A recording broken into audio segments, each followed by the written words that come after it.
날마다 말씀과 함께 1월 10일 금요일 가정예배를 시작합니다.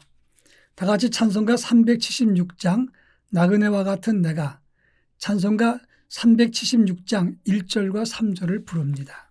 나그네와 같은 내가 이미 빠져가오니 전능하신 나의 주여 내 손 잡고 가소서. 하늘 양식 내게 먹여주소서. 하늘 양식 내게 먹여주소서.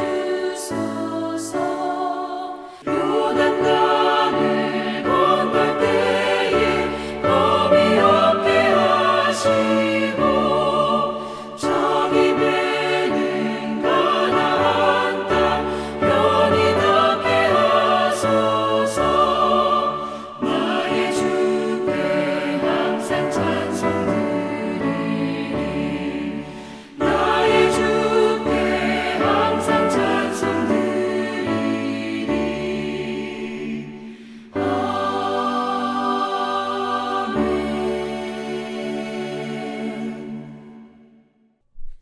이 시간 우리에게 주시는 하나님 말씀은 구약성경 시편 29편 1절과 2절 그리고 11절 말씀입니다.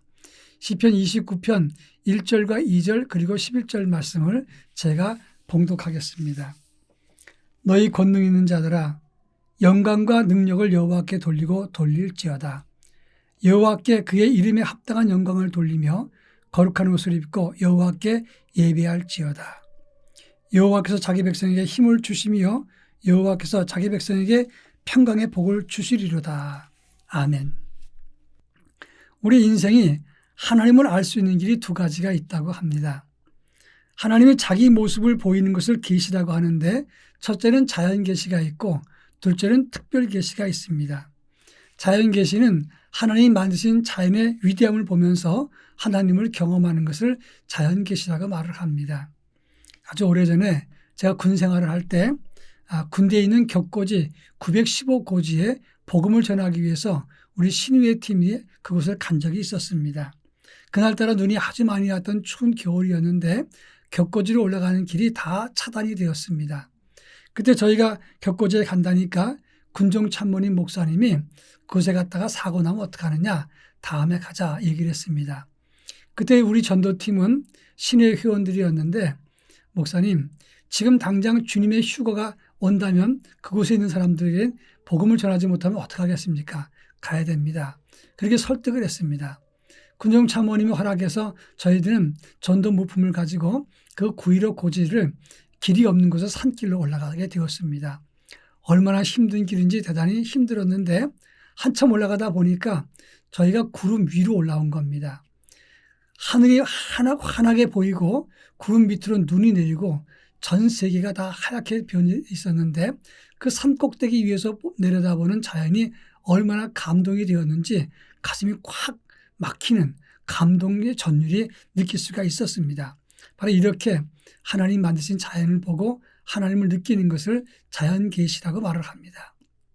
그런가 하면 하나님 말씀이나 성령을 통해서 하나님을 알게 되는 것이 특별 계시라고 말할 수 있습니다.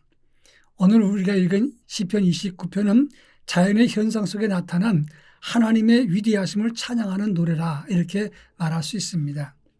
오늘 보면 1절과 2절에서는 너희 권능 있는 자들아 하나님께 영광을 돌리라, 그의 이름에 합당한 영광을 돌리라 이렇게 말을 했습니다. 본문에 보면 너희 권능 있는 자들아 이렇게 설명을 했는데, 오늘 권능 있는 자라는 말은 우리가 권능 있는 사람들이다 이런 뜻이 아닙니다. 권능 있는 자의 아들이라 그런 말인데, 하나님의 은혜로 권능이 많으신 하나님의 자녀된 우리, 그의 백성된 우리라 이런 말씀입니다. 다시 말해서 우리는 권능이신 하나님을 찬양하고 그분께 영광을 돌려야 된다, 이것을 말하고 있는 것이다 그런 말입니다. 그런데 시편 29편 1절부터 11절에서는 여호와란 말을 18번 사용하고 있습니다. 그리고 여호와의 소리는 7번 등장을 하는데 콜 예흐아란 단어를 썼습니다. 이것을 단순하게 반복한 것이 아니라 뇌성을 하나님의 소리로 표현한 것이라 이렇게 말할 수 있습니다. 들판에 있을 때 하늘을 울리는 뇌성 소리, 천둥 소리는 엄청난 두려움과 위험을 우리에게 전달한다고 하는 겁니다. 시편 29편 기자는 이 자연현상을 보면서 하나님의 위대하심을 찬양하라 이렇게 말하고 있는 것입니다. 중요한 것은 어떤 사람은 이런 현상을 보면서 하나님을 무시하고 두려워 떨기만 하는 사람이 있는가 하면 그것을 숭배하는 사람이 있습니다. 그래서 뇌성과 번개, 불, 그리고 돌, 심지어는 홍수, 물까지도 숭배하고 두려워하는 사람들이 있다는 겁니다. 그런데 오늘 본문에 나오는 시편 기자는 이 모든 것을 만드신 하나님, 그 하나님께 주목하고 그분을 찬양하라, 그분께 영광을 돌리라 이렇게 말하고 있는 것입니다.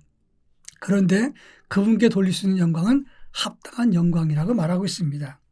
다시 말해서 하나님께 맞는, 하나님께 예의를 갖추는, 하나님께 예배하는 것을 의미한다 하겠습니다.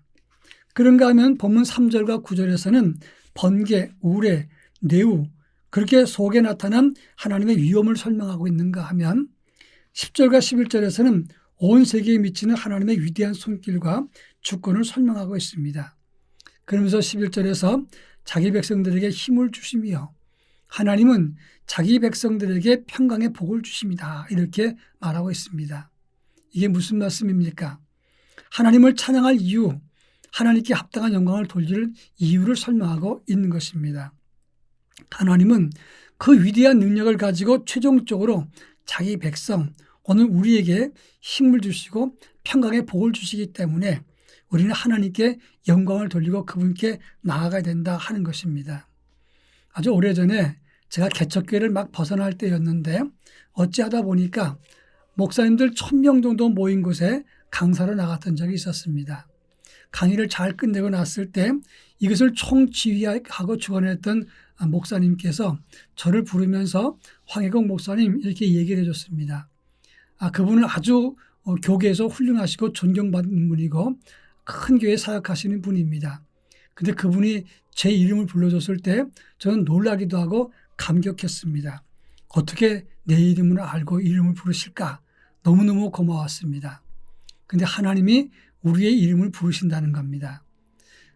세미나를 주관하는 정도가 아니라 온 우주를 창조하시고 주관하신 그 하나님이 우리 개개인의 이름을 부르시면서 끝까지 힘 주시고 우리 인생에게 평강의 복을 주신다 하는 것입니다. 그 주시는 복은 샤론의 복입니다.